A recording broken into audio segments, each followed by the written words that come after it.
With school just starting, I'm looking for healthy snacks. I made my own goldfish at home. There's 4 simple ingredients and they're very easy to make.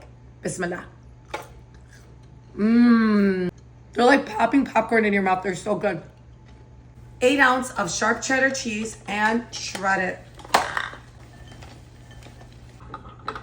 Put that cheese right into a food processor. 1 cup of flour. 4 tablespoons of cold salted butter.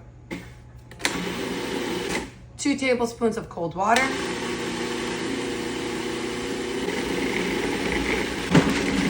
That's exactly what you're looking for. You want it to plump up. Roll it out.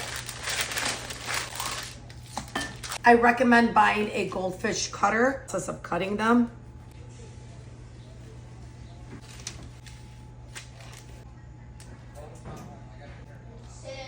Repeat this until you're all done cutting them out. About 2 trays of these. Preheat the oven at 350 degrees and put it in for about 10 minutes.